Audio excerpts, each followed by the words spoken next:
Bonjour et bienvenue sur Couleur Papier, toujours aussi ravie de vous retrouver aujourd'hui et je pense que vous m'attendiez aujourd'hui puisque comme vous avez pu le voir en titre, nous allons réaliser l'écrin qui va rassembler tous les petits livres que l'on a déjà construits pour notre calendrier de l'Avent. Comme vous le savez, au départ, ce calendrier de l'Avent, je l'ai construit pour Monsieur Couleur Papier, qui tous les ans a le droit à son calendrier de l'Avent fait maison. Et comme je vous le disais, c'est un vrai amoureux des livres, mais vraiment. Je vous mets juste ici une petite vidéo et vous voyez que ce n'est pas un mensonge. Les livres, c'est vraiment sa passion. Autant pour la lecture que pour l'objet. Il adore la lecture autant que les livres. Et je vous l'avais dit que finalement, ça n'était pas si compliqué de trouver dans quoi tous ces livres allaient être rassemblés parce que logiquement, quand on a plein de livres, on les met dans quoi? Dans une bibliothèque, bien sûr. Et c'est donc cette bibliothèque qui, comme vous le voyez, a été calculée parfaitement pour que nos 24 petits livres puissent y prendre place, que nous allons construire ensemble aujourd'hui. Il y aura donc 2 bibliothèques couleur papier, et comme vous le savez si vous avez vu ma vidéo de mercredi, l'une d'entre elles sera à gagner. Alors, Monsieur Couleur Papier va choisir son calendrier de l'Avent, et l'autre, mais je ne vous dirai pas lequel c'est pour que la surprise reste complète, sera à gagner par l'un ou l'une d'entre vous. Je vous redonnerai à la fin de cette vidéo toutes les modalités pour pouvoir gagner cette bibliothèque ou l'autre calendrier de l'Avent. En attendant, on va jouer les menuisiers et construire notre bibliothèque. Je sais que ça peut sembler impressionnant, mais croyez-moi, j'ai réfléchi à trouver une technique qui soit accessible à tous. Donc il ne sera pas du tout besoin de maîtriser les techniques de cartonnage, par exemple, parce que faire des angles droits, des étagères, etc., quand on n'a jamais touché au cartonnage, ça n'est pas forcément évident. Ici, tout est accessible à quelqu'un qui soit complètement débutant. Allez, on se retrouve tout de suite à mon espace de travail. Pour réaliser votre bibliothèque calendrier de l'Avent, en dehors du matériel Stampin' Up que je vous montrerai au fur et à mesure, il vous faudra du carton plume. Alors je ne sais pas si vous connaissez ce matériau. En fait, c'est une espèce de papier et à l'intérieur, il y a de la mousse. Ce qui en fait un matériau extrêmement léger et extrêmement facile à découper. Il vous faudra également des clous. Oui, vous avez bien entendu, des clous. Vous allez simplement en magasin de bricolage. Je vous mets ici les dimensions des clous que moi j'utilise. Ils ont un diamètre d'1,4 mm et de 25 mm de long. Et ce qui est surtout très important, c'est qu'ils doivent être à tête plate. Donc vous voyez, ça fait quelque chose de tout plat au bout. Ça, c'est super important. Et un peu comme pour le projet d'album que je vous ai fait il y a quelque temps, je vous remets ici la vidéo, il vous faudra un cutter. Je vous explique dans la vidéo exactement quel type de cutter il est bon d'utiliser. Également de la colle à cartonnage ou à encadrement et un pinceau. Avec ça et le matériel Stampin' Up que je vais vous indiquer au fur et à mesure, vous serez parés. Même si, comme je vous le disais à l'instant, le carton bulle est extrêmement facile à découper, je vous recommande d'utiliser un cutter avec une lame neuve, ou en tout cas qui n'est pas 18 000 heures au compteur, une règle métallique et si possible qui ne va pas bouger sur votre projet. C'est la raison pour laquelle moi, j'ai placé 2 petites pastilles de pâte à fixe, comme ça ne bouge plus sur mon projet. Et même, là encore, si le carton bulle est facile à découper, on ne va pas tenter de découper toute l'épaisseur en une seule fois. On va y aller progressivement et c'est ce qui nous permettra d'avoir une jolie coupe. Et l'avantage, c'est que vous voyez, c'est vraiment extrêmement simple. On n'a vraiment pas besoin de forcer. Et on découpe jusqu'à ce que le carton se détache tout seul. Pour ce fronton qui, vous voyez, a une jolie forme, c'est d'ailleurs ce qui fait toute la magie de cette bibliothèque, vous allez trouver sur le blog, donc soit en cliquant sur le lien en barre d'infos, soit sur la miniature à la fin de la vidéo, un fichier à télécharger avec la forme du fronton. Comme vous le voyez, moi j'ai découpé uniquement les lignes droites et uniquement les extrémités. Inutile d'en découper davantage. J'ai découpé un morceau de carton plume de la largeur de mon fronton, en l'occurrence 23 cm, et je vais placer juste un petit morceau de scotch sur les extrémités pour maintenir mon papier en place. Toujours en y allant progressivement, je vais découper le long de cette ligne.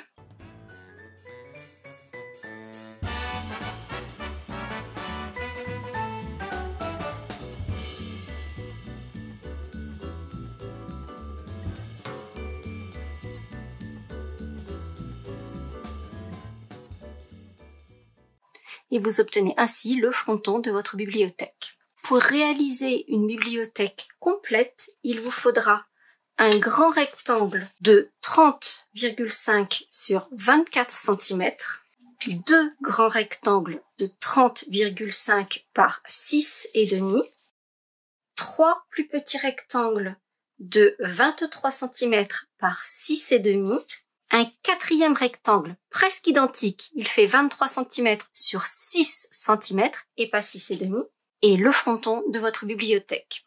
Il vous faudra également découper dans du papier à motif chacun de ces éléments en deux exemplaires dans deux papiers différents ou deux papiers identiques si vous en avez suffisamment, mais c'est vrai que chez Stampin' Up, bien souvent, il y a deux papiers identiques, pas davantage. Ici, j'avais choisi cet effet bois très foncé que je trouve très très beau. Et pour le fond de ma bibliothèque, j'ai choisi le papier effet ciment. Pour la version que nous allons réaliser ensemble, pour l'extérieur, je vais choisir ce papier effet bois un petit peu plus clair et ce papier effet mur de briques pour l'intérieur. Et donc, je vous le disais, chacun de tous ces rectangles, on va les couper une fois dans le papier d'intérieur, une fois dans le papier d'extérieur. Pour le fronton, pour l'instant, on ne coupe rien. Je reviendrai en détail sur cette partie-ci. Une fois que l'on a tous les éléments de structure de notre bibliothèque, mais également ces mêmes éléments de structure aux mêmes dimensions, découpés dans deux papiers à motifs différents. Donc chaque élément, vous devez avoir l'élément dans du carton plume et la même forme. Donc ici, c'est une étagère qui mesure 23 par 6,5. J'ai deux morceaux de 23 par 6,5 découpés dans du papier à motif. Identique si vous avez suffisamment de feuilles pour pouvoir faire tous identiques, sinon dans deux papiers différents. Et la première chose que l'on va faire, ça c'est pour avoir quelque chose de propre à la fin, puisque vous voyez, les morceaux vont juste se poser dessus. Donc si vous avez coupé juste un poil de grenouille trop court, ou si vous allez les coller derrière, que ce soit un tout petit peu décalé pour avoir quelque chose de bien propre. On va mettre en couleur d'abord les tranches de nos papiers, parce que la tranche blanche du papier, ça va vraiment se voir surtout si vous choisissez, comme je l'ai fait ici, un papier foncé. Mais on va également colorier sur, grosso modo, un demi-centimètre, c'est pas la peine d'en faire davantage, tout le pourtour de nos éléments de structure. Ce qui veut dire que on va aller chercher un Stampin' Blend de la couleur la plus proche de vos papiers. Ici, pour moi, j'ai choisi Brune Dune en version claire pour le mur de pierre et j'ai choisi Douce Suède en version foncée pour l'aspect bois. Alors vous voyez que celui-ci, je l'ai déjà fait et donc je vais mettre en couleur sur tous les panneaux le pourtour et à peu près un demi-centimètre. Donc ici, ce sera d'un côté Douce Suède, de l'autre, Brune Dune claire, puisqu'en fait, chaque panneau va être couvert par les deux couleurs de papier.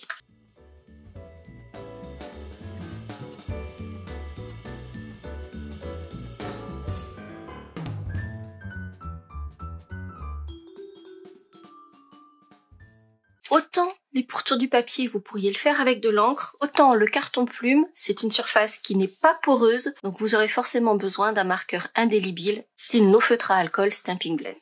Et une fois que l'on a fait toute cette préparation, on va coller sur tous les panneaux rectangulaires. Je le répète, pour l'instant, on ne s'occupe pas du fronton, la forme qui est ici, ça on l'oublie pour l'instant.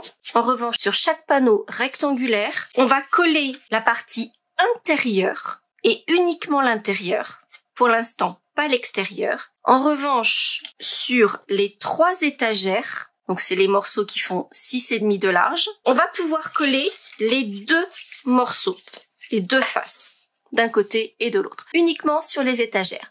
Tous les autres morceaux, on ne colle que l'intérieur. C'est important, donc suivez bien cette consigne. On va donc se munir de colle blanche, d'un gros pinceau, et on va coller chacun des morceaux sur la couleur qui lui correspond par rapport au tour que l'on a mis en couleur.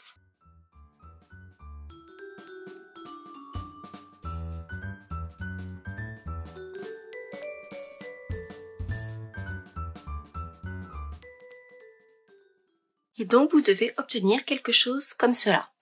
Deux petits conseils supplémentaires. D'abord, prenez soin de mettre de la colle bien jusqu'au bord de chacun de vos éléments. Si ça commence à se décoller sur les côtés, et dans les angles, eh bien ça sera pas joli. Autre conseil, ne mettez pas une couche trop épaisse de colle, juste une fine couche dessus. Et en fait, vous le voyez un petit peu ici, quand on met de la colle, ça apporte de l'humidité et il se peut que vos éléments prennent une forme un tout petit peu incurvée. Et donc, mon conseil par rapport à ça, pour avoir ensuite une bibliothèque qui ne soit pas toute gondolée, c'est que toute cette partie-là de préparation des éléments et de collage des papiers, faites-le la veille et laissez tous vos éléments les uns sur les autres et avec un poids dessus. Et le lendemain, vous faites la construction. Je trouve qu'on obtient un résultat bien plus propre. Et vous comprenez le pourquoi de la mise en couleur du carton plume, parce que comme il n'y a pas du tout de rembord, et bien du coup on a des bordures qui sont bien propres, on n'a pas de blanc qui dépasse, qui serait vraiment disgracieux. Et donc à ce stade, voici ce que vous devez avoir. Donc les grands côtés, les grands rectangles très longs, vous devez avoir vos 2 rectangles couverts uniquement avec le papier intérieur. Le panneau qui va fermer l'étagère du haut, donc qui se trouve derrière le fronton, c'est pareil, vous pouvez le coller avec ces 2 panneaux de décoration, pas de problème. Les étagères, idem, donc collées des 2 côtés, et le grand panneau de fond, également décoré uniquement d'un côté. Étape suivante, sur vos 3 étagères, vous allez placer le ruban décoratif, parce qu'on est bien d'accord que voir la mousse à l'intérieur de notre carton plume, c'est pas joli. Donc ça va être extrêmement simple. Moi j'ai choisi de prendre le ruban Vichy noir pour l'assortir au petit ruban qui se trouve sur mes livres. Et on va simplement recouvrir un grand côté et juste remborder un tout petit peu ici. On n'a pas besoin que ça vienne jusqu'au bout, juste un tout petit peu ici pour qu'on ait quelque chose de joli sur les côtés. Donc ici, là et là. Ce qui veut dire que je vais me servir de mini glue dot, tout simplement des mini points de colle que je vais placer sur l'épaisseur du carton plume. Donc, comme vous voyez juste ici, je vais en placer tout le long, plus un de l'autre côté. Et ensuite, je vais venir placer mon ruban collé sur tous ces mini points de colle.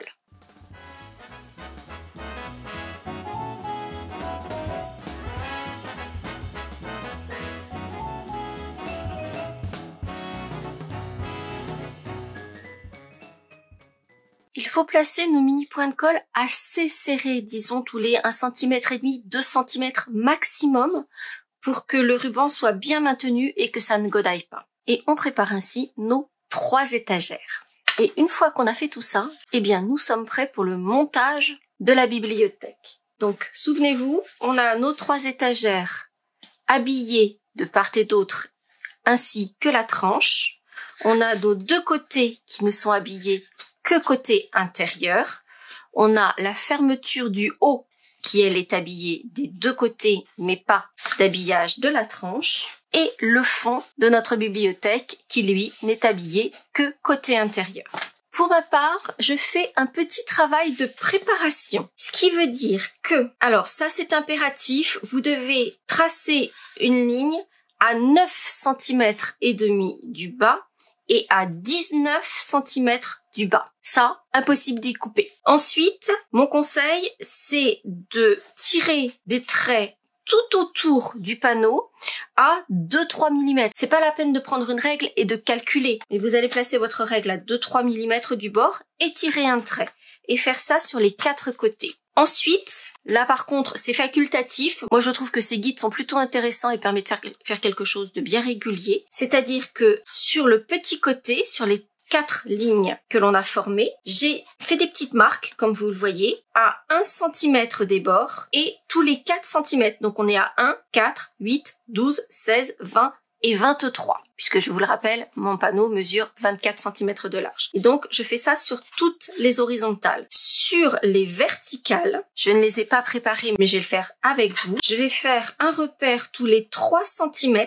Quand le repère va se trouver juste là, par exemple, à 9, alors que j'ai déjà fait un trait à 9,5, je vais garder le 9,5. Je vais pas en refaire un à 9. Et donc, je vais mettre des petites marques tous les 3 cm et à 1 cm du bord.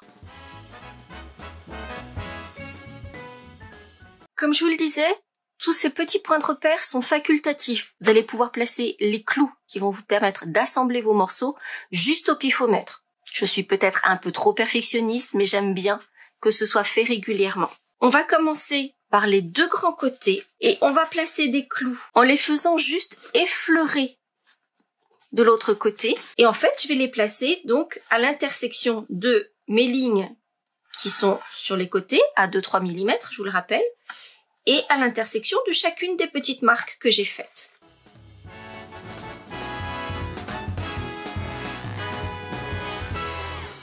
Donc vous voyez, chacun de mes petits clous est passé à travers et vient juste effleurer le côté.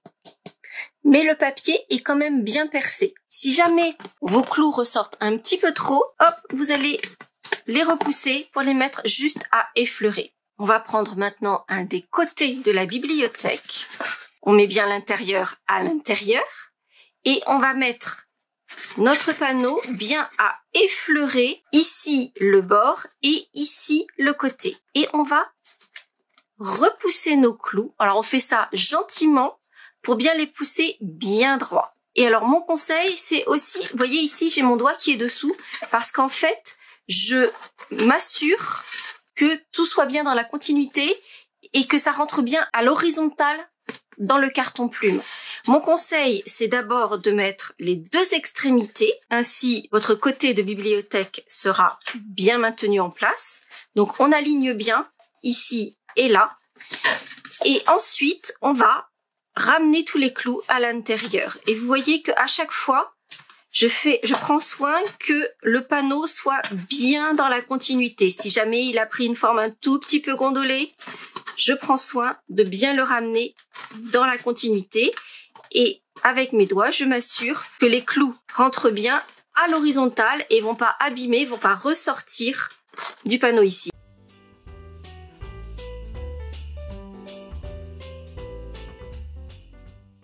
Et voici donc la forme que l'on doit obtenir à ce stade. Et de l'autre côté, on a tous nos petits clous sur les bordures. Et donc vous comprenez pourquoi on n'a pas encore recouvert la partie extérieure, parce qu'en fait on va venir les cacher, tous ces petits clous. Et non seulement ça va les cacher, mais ça va les maintenir à l'intérieur, parce que comme le carton plume est quelque chose de très léger, vous voyez que là simplement avec mes doigts, je peux retirer les clous. Donc il va falloir bien les maintenir à l'intérieur, et c'est notre papier panneau décoratif qui va venir non seulement les cacher, mais aussi les maintenir en place. On va ensuite placer nos étagères et le haut de la bibliothèque. Donc là, il est important de repérer où se trouve le bas et le haut. Donc vous voyez, c'est pour ça que je me suis notée. Ici, j'ai mis bas, ici, j'ai mis haut. De toute façon, ça va être recouvert, donc ça ne se voit pas. Mais au moins, je sais où je suis. Et on va faire exactement le même principe, c'est-à-dire que on a toujours notre petite ligne à 2-3 mm. Moi, j'ai mes petits repères, vous les avez faits ou pas. Et là encore, on va passer les clous pour les faire effleurer et on va venir ensuite placer les étagères à l'intérieur de notre bibliothèque et on va repousser les clous. En revanche, il va falloir également maintenir nos étagères sur les côtés. C'est aussi la raison pour laquelle on n'a pas pour l'instant recouvert avec le papier extérieur les côtés de notre bibliothèque. Et donc là, de la même façon, je vais prendre une règle et je vais d'abord tirer un trait à 2-3 mm du bas. Et cette fois-ci, je vais faire un repère à 1 cm et à 4 cm. Il ne faut pas qu'il y ait de clous plus proches, parce que souvenez-vous, ici on a un clou et ce clou rentre dans le carton plume, donc je sais que je ne pourrai pas en mettre trop proche de l'arête de la bibliothèque. Et on va faire ça sur les 3 étagères et le panneau qui ferme en haut notre bibliothèque. Donc à chaque fois sur les horizontales et sur les côtés.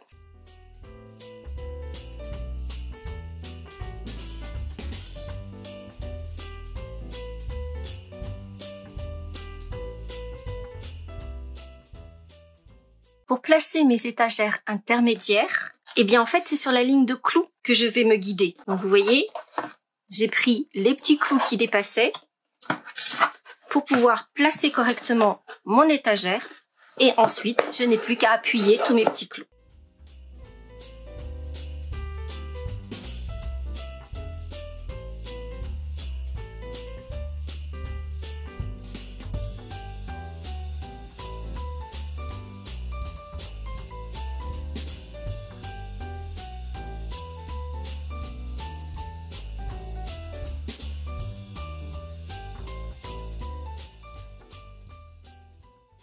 Est-ce que vous avez vu comme c'est rapide? Finalement, toute la préparation des panneaux avec le collage, de la décoration, etc., c'est bien plus long que le montage proprement dit, et vous avez vu que nul besoin d'avoir d'un CAP de menuisier. On a déjà presque notre bibliothèque. Je vous l'accorde, il manque encore 2-3 petites choses. Et on va donc maintenant s'occuper de notre fronton. Donc vous voyez le fronton, de la même façon que tous mes autres panneaux, j'ai recouvert, alors 3 côtés, pas celui du bas, parce que vous allez voir, celui du bas, on va le réajuster. Donc vous voyez, nos petits livres rentrent impeccablement sur chacune des étagères. Et en fait, pour placer notre fronton, il faut que les bords ici viennent effleurer le haut de l'étagère. Mais à ce stade, vous voyez que si je fais ça, je peux plus sortir mes livres. On va s'assurer de voir quelle quantité je dois enlever. Et donc, dans mon cas, je vais enlever 1,5 cm sur mon fronton, sur la partie du bas.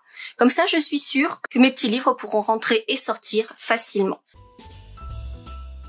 Évidemment, j'ai remis la coloration de propreté des 2 côtés et on va maintenant habiller le fronton de notre bibliothèque avec le papier de notre choix. Alors, pour être très honnête avec vous, il est possible qu'à ce stade-là, vous n'ayez plus suffisamment de papier si vous n'avez que 2 feuilles dans chacun des coloris.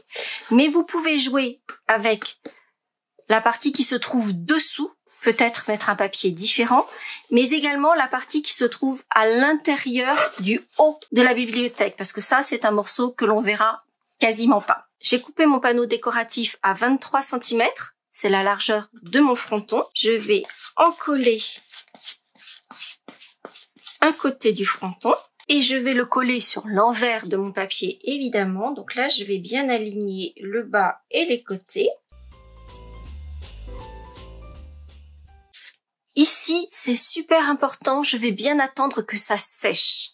Parce que la colle, ça va humidifier votre papier. Et si je viens placer mon cutter sur ce papier humide, forcément, ça va faire des déchirures. Donc on va bien attendre que le papier soit bien sec. Et ensuite, on va découper le long du fronton. Et on va faire exactement la même chose de l'autre côté. On va réencoller et on va coller sur le papier.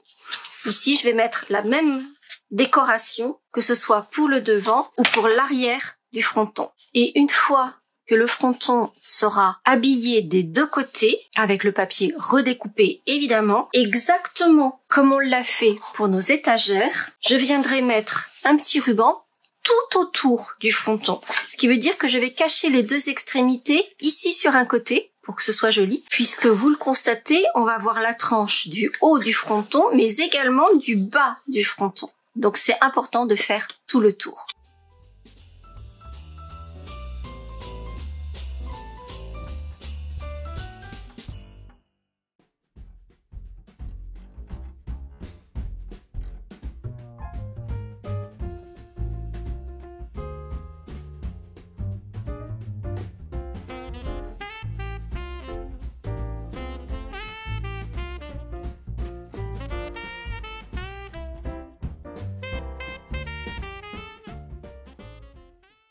Et pour terminer avec notre fronton, dans la mesure où le ruban n'est collé qu'avec ces petits mini points de colle, il peut arriver parfois qu'il vienne à se décoller des creux par exemple. Et donc pour m'assurer que tout reste en place et pour que ça fasse aussi une petite décoration supplémentaire, je vais placer des aiguilles à tête nacrée dans ces creux. En revanche, vous voyez que mes aiguilles sont plus longues que la hauteur de mon fronton, donc je vais les placer en diagonale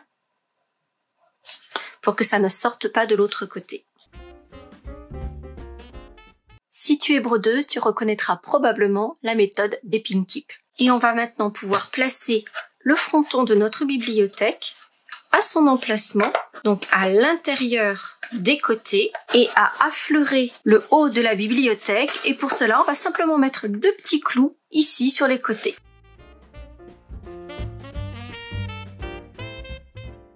Et voici notre bibliothèque habillée de son joli fronton qui, vous l'avouerez, fait toute la différence. Avant de passer à la petite partie décoration, et vous l'aurez remarqué, j'ai gardé quelque chose d'assez sobre parce que je trouve que c'est comme ça que je la trouve jolie, notre bibliothèque. Il nous faut maintenant recouvrir les côtés, le fond.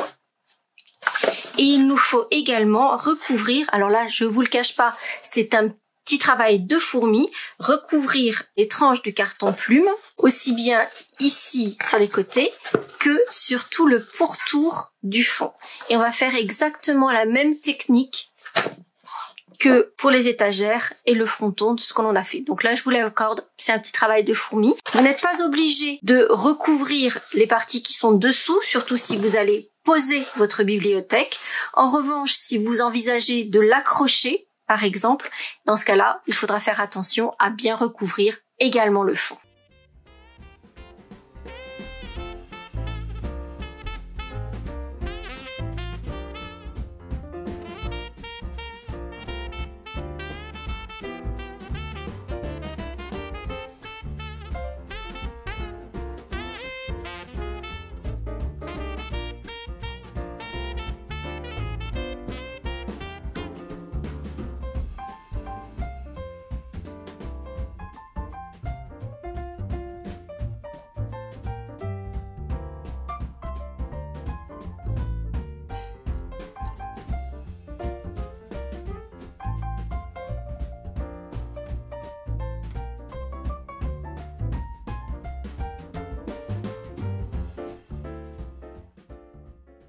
Petit détail à propos de l'habillage avec du ruban, de la tranche du carton plume. D'abord, vous allez commencer par ces grandes verticales, simplement parce que ça vous permettra ensuite, en passant ce ruban-là, de cacher les extrémités. Donc ça sera beaucoup plus joli. Pour le ruban qui fait le pourtour du fond, évidemment, on va faire la jointure sous la bibliothèque pour que ce soit plus joli. Et si vous n'habillez pas le fond parce que vous allez poser la bibliothèque, vous allez faire un petit rembord qui recouvrira au moins un tout petit peu pour que ce ne soit pas accru sur les côtés. Et autre info qui a son importance, si vous faites comme moi l'habillage complet des tranches, il vous faudra environ 4,5 mètres de ruban. Et une bonne quantité de mini points de colle. Comme vous le voyez, si vous regardez le début de la vidéo et si vous regardez mon rouleau de mini points de colle maintenant, il a fait un bon régime, on va pas se mentir.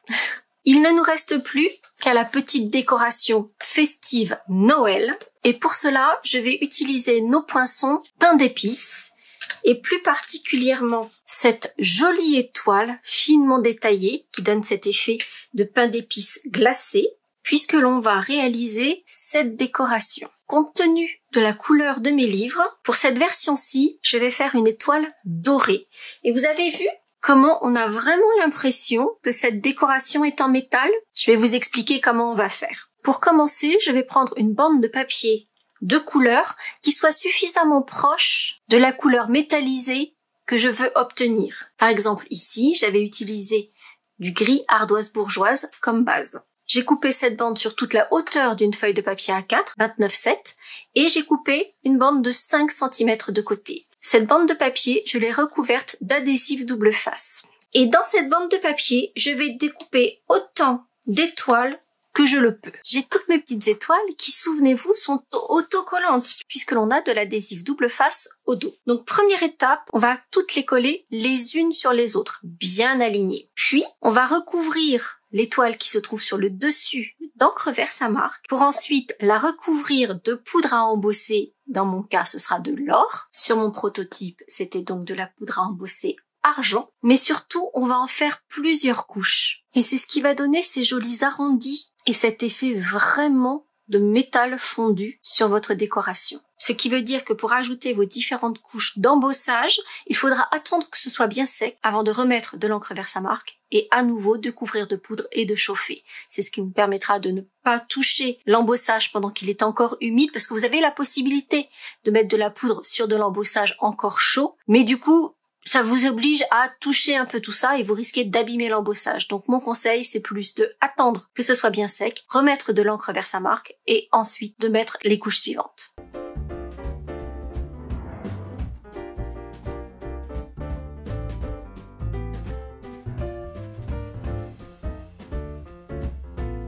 Rien que comme ça, une jolie décoration tout en volume, je trouve que c'est déjà super joli. Mais on va ajouter la touche métallisée.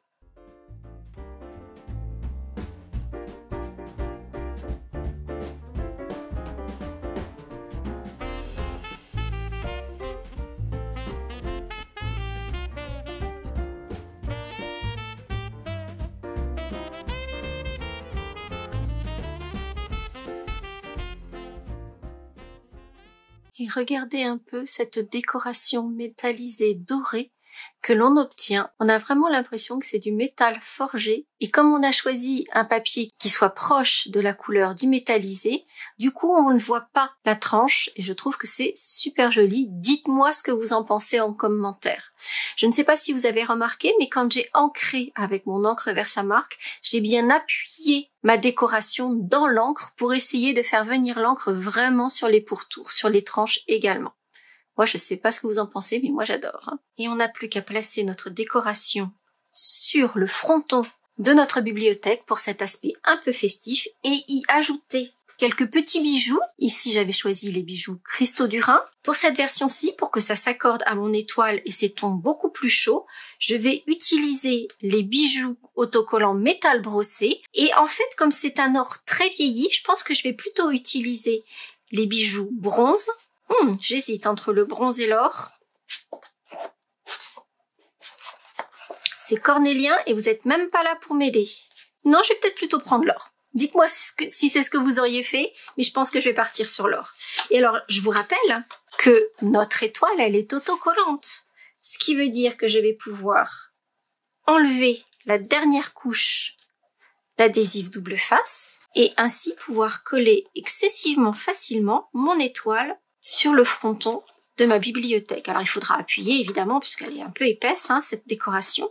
Mon étoile est collée, je n'ai plus qu'à ajouter mes petits bijoux. Je ne sais pas ce que vous en pensez, mais moi je suis très satisfaite de cet aspect doré, on dirait des petits clous métallisés. Ça me plaît bien. Et à présent, il ne reste plus qu'à remplir toute la bibliothèque de ces petits livres. Lors de la construction des livres, vous aviez majoritairement une préférence pour la bibliothèque en couleur.